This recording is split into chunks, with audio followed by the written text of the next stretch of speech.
Welcome to Policy Talks. In this episode, I'm fortunate to have Dr. Marcella D'Souza.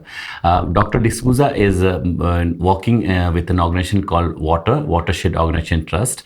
Basically started with Watershed Management Program, but has also moved into climate resilience and capacity building, working with women, Dalit, tribal farmers for over 3 decades, and that has been a long experience. So I'm very happy, Marcella, that you could make it to our policy talks.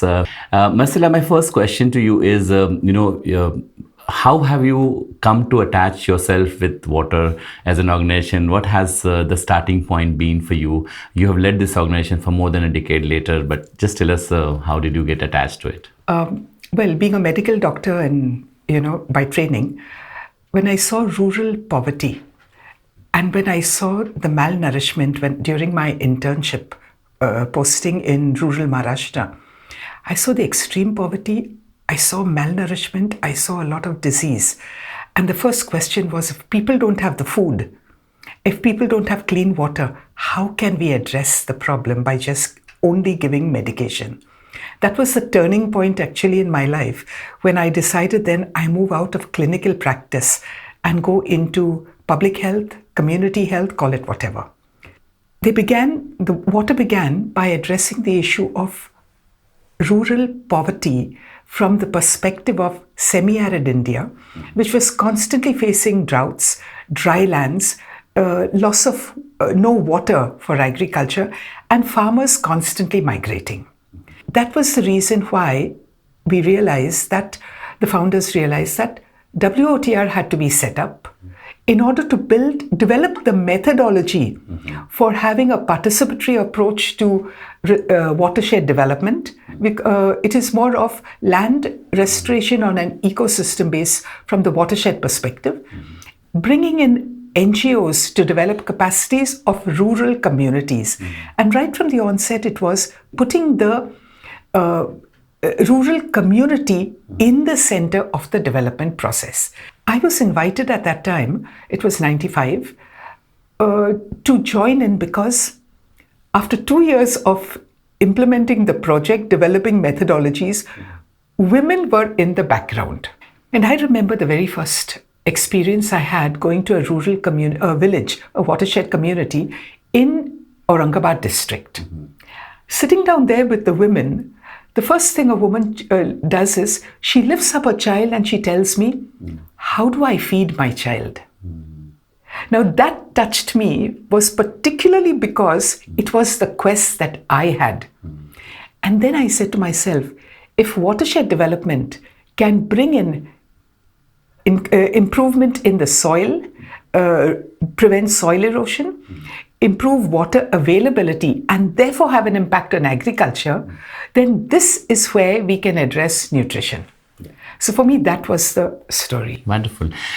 What has been your achievements, if you can reflect and let us know, of water? What are 1 to 3 things that you really are proud of from the intervention that you've done?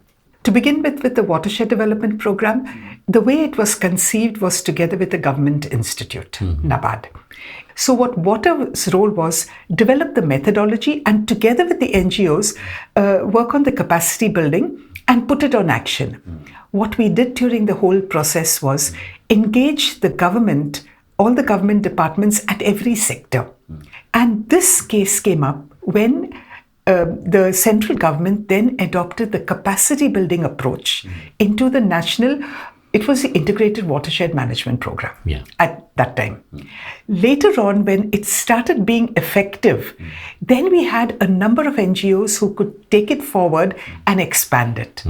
And to add it to policy was, sometime in 1999, they took it up and asked them after that to write down the concept.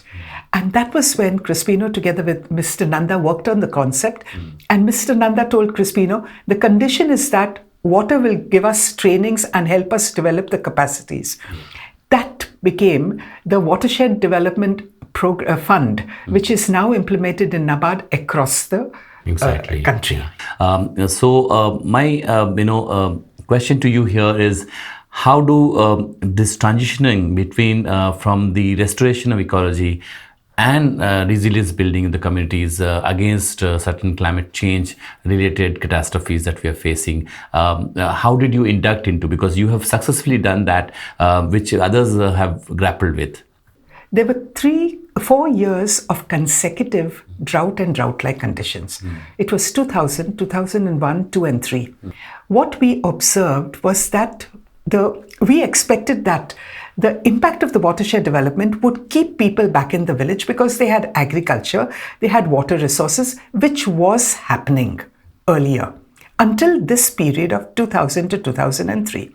Then we found migration had increased, distress migration, and we said something is not right. We talked to the Swiss Development Corporation and they said, let's start a little project. So they gave us weather stations to put. That was a project around 2006-07. We had weather stations, automated weather stations put in the village. We connected immediately with IMD.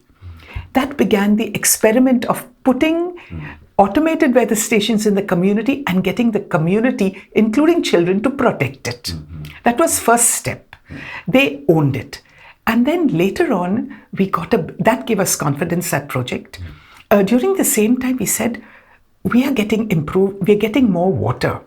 But we started seeing that people were extracting more water. Borewells were coming up after the project was closed. And we said, something is not right. We took a challenge. We said, you cannot address it in isolated villages. You need a landscape because upstream, downstream impacts are there. There is a shared problem. The pests and disease don't respect my farm and your farm. Nor does the pollution or nor does the fertilizers respect your farm, and they flow with the water. Having seen that, we said, let's take it up in a geography, where we had a few villages where we did very good work, and these became a kind of a lighthouse to the other villages to jump on and to be taken forward. Having done an assessment of these studies, of these projects, about 5 years after we left the project, we found that the income of the farmers in these villages where we have treated are 4 times higher than that of farmers where they have got all the other development works except the methodology that we put in. So we're coming to close this conversation, but my last question to you is, what are 1 or 2, 3 learning that you think your interventions has, which can be extrapolated, especially looking at the policy arena that we are working in? A systemic approach is extremely important. Looking at the backward-forward linkages, it is doable. We have tested it, it can work. Secondly is, we need to empower the community. And we have found when the community owns it, it will stand. Wonderful. It was nice conversation, Marcella, and I look forward to interacting more with you in future. And I know that you are now shifting to more research and the impact of research, which lead to communities' benefit. So all the best for your future work and many more years to go for you. All the powers to you. Thank you. Thank you so much. Thanks for giving me the opportunity to share.